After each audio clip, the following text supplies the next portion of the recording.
अनंतपुर गांव में फसलों की खेती नहीं हो पाई क्योंकि एक पूरे साल वर्षा नहीं हुई थी। लोग बहुत मुश्किल का सामना कर रहे थे। कृष्णा जो उस गांव में रह रहा था, उसने दुखी मन से भगवान से प्रार्थना की। कुछ दिन बीत गए। एक दिन कृष्णा अपनी खेती की जमीन पर गया और वहां एक पेड़ के नीचे बैठा। हे ईश्वर, आपने हमारे गांव का ऐसा श्राप क्यों दिया? सारे गांव वाले बड़ी मुसीबत का सामना कर रहे हैं।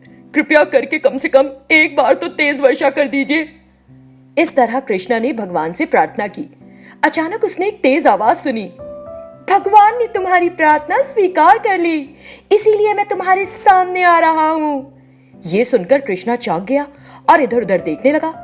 तभी धरती के अंदर से एक बड़ा सा बर्तन निकलकर सामने आ गया। उस बर्तन में 3 छेद थे। कृष्णा उस बर्तन को देखकर आश्चर्यचकित था। डरो मत, मैं यहाँ तुम्हारी सहायता के लिए आया हूँ। उस बर्तन ने खेत की हल नली में पानी भेजना शुरू कर दिया। कुछ ही देर में सारी नलियां पानी से भर गई। ये देखकर भगवान ने तुम्हें हमें बचाने के लिए भेजा है। इसके बाद से हमें कोई परेशानी नहीं रहेगी। ये कहते हुए वो बड़ा खुश हुआ। उसने उस बर्तन के इस्तेमाल से अपना खेत जोतना शुरू कर दिया। बाकी गांव वाले कुछ समझ नहीं पाए और उससे पूछा, कृष्णा, तुम्हारे खेत में पानी कहां से आ गया? तब कृष्णा ने उन्हें बताया कि क्या हुआ। उसकी बात सुनकर सारे गांव वाले हैरान रह गए और उस बर्तन को देखने गए। कृपया करके हमारे खेतों में भी पानी भर दो। हाँ, हम सब परेशान हैं। मैं तुम सब की मदद करूंगा। फिर उस बर्तन ने उस गांव के सभी खेतों में पानी भर दिया। ये देखकर सभी गांव वाले बड़े खुश हो गए और अपने खेतों को जोतने लगे और उनका सौभाग्य कि फसल बहुत अच्छी हुई। फिर कृष्णा बर्तन के पास गया। हम पूरे 1 साल तक गरीबी में जीते रहे। ईश्वर की कृपा से तुमने हमारी जिंदगी में फिर से खुशियां ला दी। ये कहकर कृष्णा ने उसका आभार माना। आज के बाद से तुम्हें कोई परेशानी नहीं होगी।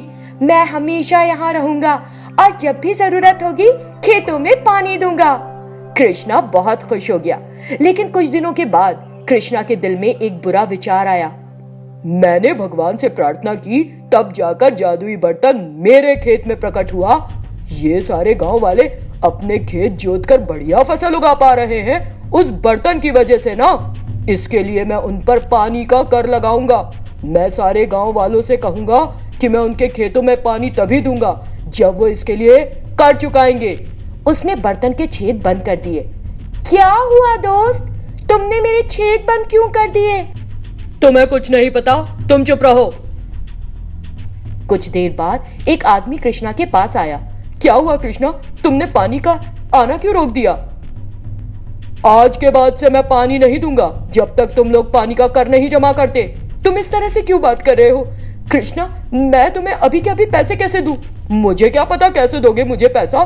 पैसा चाहिए तभी तुम्हारे खेत में पानी आएगा। उस आदमी ने उसे कुछ पैसे दिए और फिर पानी संचय करने के लिए कहा।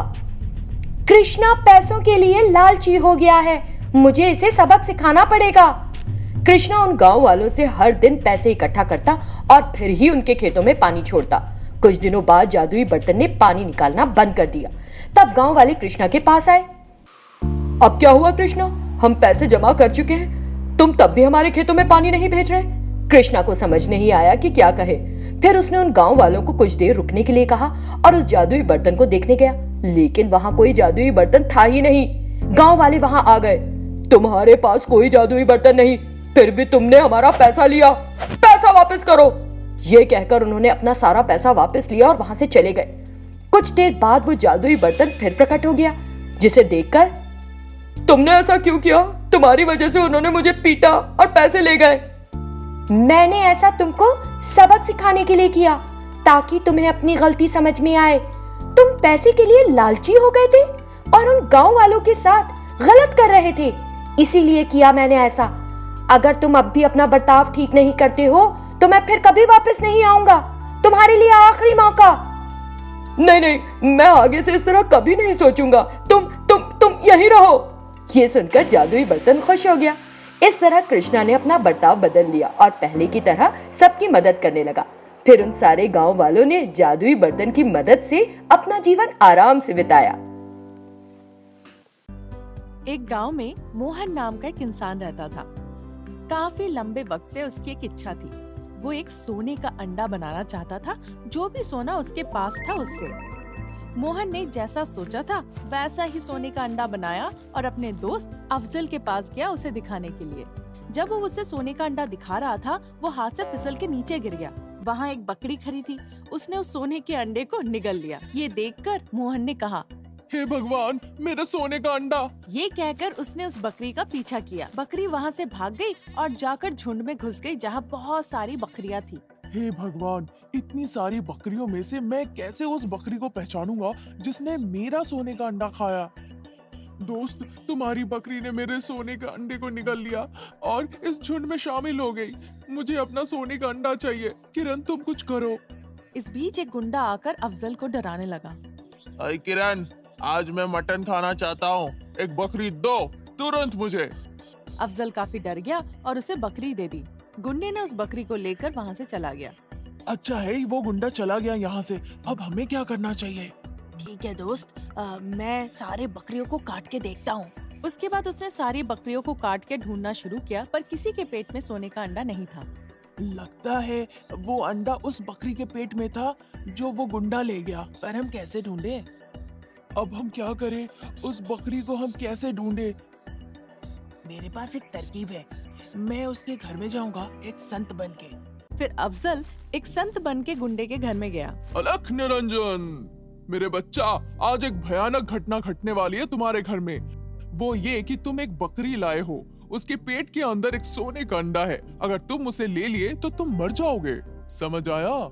क्या ये सच है संत? फिर मैं अभी के अभी उस बकरी को काट कर देखता हूँ। पर अगर वो अंडा नहीं मिला तो क्या होगा? उस गुंडे ने बकरी को काटा और सच में एक सोने का अंडा उसके पेट में मिला। ये देखकर गुंडा बहुत चौंक गया और कहा, संत जी, आपने जैसा कहा था सोने का अंडा इसके पेट से मिला। अब मैं क्या करूँ? मुझे दे दो वो अंडा, फिर मैं तुम्हें सुरक्षित करूंगा कठिनाइयों से।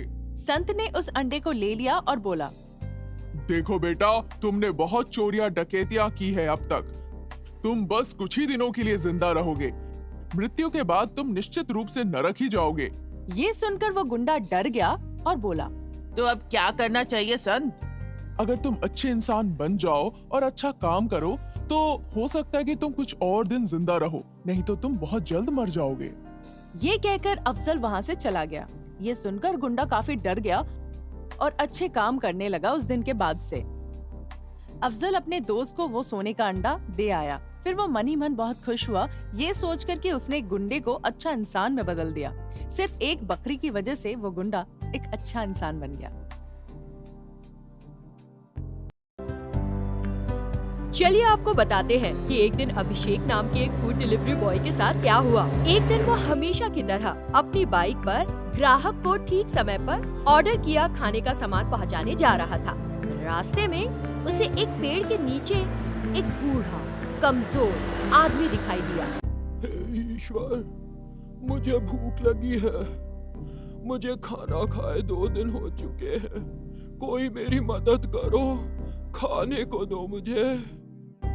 अरे वो बूढ़ा आदमी वहाँ भूख से तड़प रहा है। मुझसे उसको रोते हुए नहीं देखा जा रहा, लेकिन मेरे पास इस वक्त देने के लिए 1 रुपया भी नहीं है। कैसे मदद करूं इसकी? तभी उसे एक आइडिया आया। उस आदमी को भूख लगी है ना, और खाने का सामान मेरे पास है, तो फिर मैं सोच क्या रहा हूँ। और अभिषेक ने ग्राहक का ऑर्डर किया खाना उस बूढ़े आदमी को दे दिया। वो आदमी उस खाने को जल्दी जल्दी खाने लग गया, बहुत भूखा जो था। इस बीच अभिषेक का मोबाइल बजा। हेलो, हाँ सर कहिए। भाई, मुझे खाना ऑर्डर किए काफी समय हो गया है, अभी तक नहीं पहुंचा। आप हो कहाँ? अब sir, I am really sorry. यहाँ एक बूढ़ा आदमी भूख से बेहाल था, इसलिए मैंने आपको ऑर्डर किया खाना उसे दे दिया। अब मैं खुद पैसे देकर आपका ऑर्डर ले आता हूँ, आप बस थोड़ी देर और इंतजार कर लीजिए। ये क्या है यार, तुम मेरा ऑर्डर किया खाना भूखों को बांट रहे हो और मैं यहाँ खुद भूखा बैठकर तुम्हारा और इंतजार करूँ। तुमको मेरे लिए कुछ भी लाने की जरूरत नहीं है यार, सिर्फ मेरे पैसा लौटा दो। उस ग्राहक ने नाराज होकर कॉल काट दिया और अभिषेक को 0 रेटिंग दे दी। इतना ही नहीं, फिर उसने कस्टमर केयर पर फोन करके शिकायत भी की। थोड़ी देर बाद अभिषेक होटल के मालिक के पास गया। अभिषेक, तुमने जो किया वो सही नहीं था। जब ड्यूटी पर हो तो आसपास खड़े लोगों पर दया करके उन्हें ग्राहक का खाना बांटना अपनी ड्यूटी को भूलना है बॉस। उस ग्राहक ने मुझे कॉल करके कितना सुनाया है यार। इससे होटल का नाम भी खराब होगा। तुम्हें मैं अब इस काम के लिए और नहीं रख सकता, तुम जा सकते हो। अभिषेक की नौकरी चली गई। वो बहुत दुखी हुआ और अपनी बाइक पर जाने लगा। रास्ते में उसे फिर वो बूढ़ा आदमी दिखा। उस आदमी ने इशारे से अभिषेक को अपने पास बुलाया। अभिषेक पास गया और पूछा, आपने मुझे बुलाया क्यों? तभी वो बूढ़ा आदमी एक संत में बदल गया और अभिषेक से बोला, तुमने मेरी भूख मिटाकर मेरी मदद की थी। मैं तुम्हें कुछ उपहार देना चाहता हूँ। और तभी एक शानदार बाइक सामने आ गई। मुझे तो आप एक आम आदमी लगे थे, लेकिन ये बाइक देखकर मुझे यकीन हो गया कि आप एक महान संत हैं। मुझे दुख है कि तुम्हारी नौकरी चली गई है। हाँ जी, लेकिन आपको कैसे पता? मुझे सब पता है बेटा, तुम्हें वो नौकरी वापस मिल जाएगी। एक और बात, ये कोई आम बाइक नहीं बल्कि एक जादुई बाइक है। इस बाइक की मदद से तुम जहां चाहोगे वहां आसानी से पहुंच जाओगे। वो कैसे? ये बाइक रोड पर नहीं चलती बल्कि हवा में उड़ती है। मिनटों में जहां जाना चाहोगे वहां पहुंचा देगी। तभी अभिषेक का फोन बजा। ये कॉल उसके मालिक का था। अभिषेक, तुम नौकरी पर वापस आ जाओ और पहले की तरह अपना काम करो। फिर क्या था, अभिषेक बैठा अपनी उस जादुई बाइक पर और जूम करके होटल पहुंच गया। फिर उसने ऑर्डर लिया और बाइक पर बैठकर ग्राहक के घर की ओर रवाना हो गया। बाइक हवा में उड़ते हुए कुछ ही पलों में अपनी मंजिल तक पहुंच गई। उस तरह अभिषेक उस जादुई बाइक की मदद से ग्राहकों तक आसानी से खाना पहुंचाने लगा।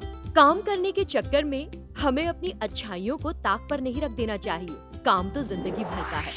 प्यार और दया कभी बेकार नहीं जाते।